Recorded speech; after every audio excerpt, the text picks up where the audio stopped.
Oh yeah, right, okay. So it hasn't been long enough for me to figure out if this is actually the case. But part of me feels like Trump was a necessary evil because I think that so I kind of believe that in Britain we have a pretty much a one-party system because the same people are basically funding the Labour Party and the Conservative Party. Like, as far as that's my understanding of it, or I could be wrong, but my view is that basically that both parties essentially are hoping to continue some form of neoliberalism, and I think we need something different. And I think the American two main parties made the same mistakes, and I think that what happened in 2016 was Obama came to power and said in 2008 and went, right, okay, we're going to change things, we're going to make things better. And for a huge portion of the people who voted for him thinking this was going to change, nothing changed. And then Hillary Clinton came up and went, well, everything's great. Why would we change anything? America's awesome. And everyone went, hang on, things are getting worse for us. Like, you need to listen to what we're saying. Like, places like Michigan and that were really hurting from, economic damages that they never recovered from 2008. And the Democrats like put up this candidate that's just like, we're just going to keep doing that. That's not helping you. And they didn't learn shit. And then in 2020, they did the exact same thing. They didn't learn a single thing. And I think that, they had to suffer these horrendous situations where like 70, 80 million people are willing to vote for the former, like the guy who ran The Apprentice. Yes, and that's who they voted for. Yeah, but they basically voted for a reality TV star. Yeah. I mean, I can imagine a situation one day where you've got a Kardashian in the White House. I genuinely see that, or a TikToker. And I thought Kanye was the best option at the last election. That's serious point. I watched his Joe Rogan interview, and right at the end, after some fucking around, Joe asked him like a couple of really serious questions. And they asked him about like what happens if there's like war in Syria or someone invades Iran. And he sat there for like 40 seconds, and you could tell he was genuinely thinking about what to say. And he gave this beautiful answer about like how he would, first he talked about praying, and like I'm not sure that's like the greatest situation, but like it means that he would like take time to consider the consequences of his actions. And I have never fucking seen a politician give an answer that honest. And I was like, holy shit, Kanye's the best option. I don't think you're right. Yeah, I know. Maybe it's a little. That is an interesting thing. Yeah, but like again, that we've got these systems of government which are legacy systems of government. Yeah. So the American Constitution is more than 200 years old and has become like a holy gospel. Yeah. Anybody, my right to bear arms is there in the Constitution. Well, change the bloody Constitution then. But it's like changing the Ten Commandments. Nobody will do it. And it's the same here. We've got the oldest democracy in the world. That's not necessarily a good thing. Yeah. If I say I've got the oldest boiler in the street, it's not. Everyone's going, I've got the oldest cake for your birthday. It's good for him. He's got the oldest boiler in the street. I've got the oldest car on the road. Yeah. Wow, that's good, isn't it? It might be great that it's old, but it doesn't mean that the emissions are brilliant or that the car functions well. So the idea that something is old is automatically good is a bit of a misnomer. And the whole electoral college thing, the whole of American democracy is ready for a massive overhaul, as is British democracy. Who and when and how that will ever be done, I don't know, because they've all become sacred things. See, I'm very slowly working on a project. I call it the Big Review of Britain. Maybe we'll get it done this year. Maybe.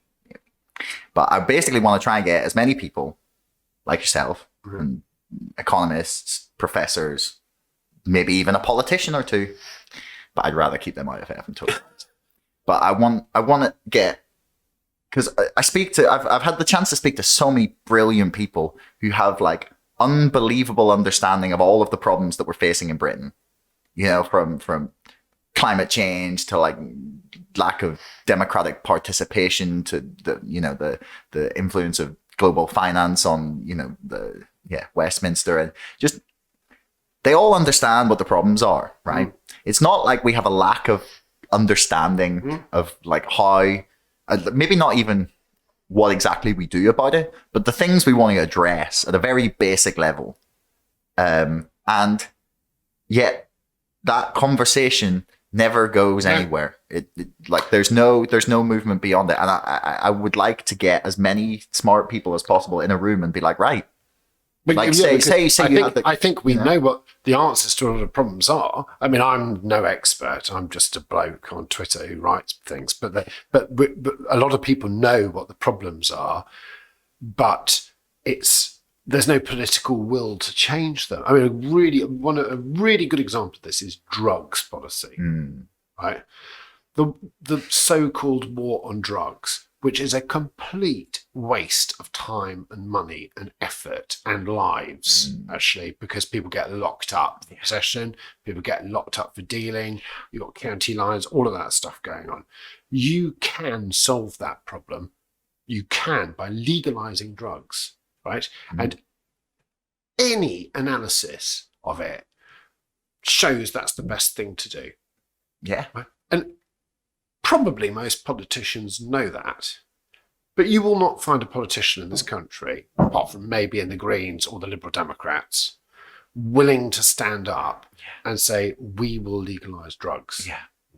Because nobody is willing to make that case. Because the moment somebody said that on Question Time or something like that, the crowd would descend, the tabloids would descend, probably even though loads of the journalists writing those articles Like, have either can't believe they want cocaine. Terrible. Yeah.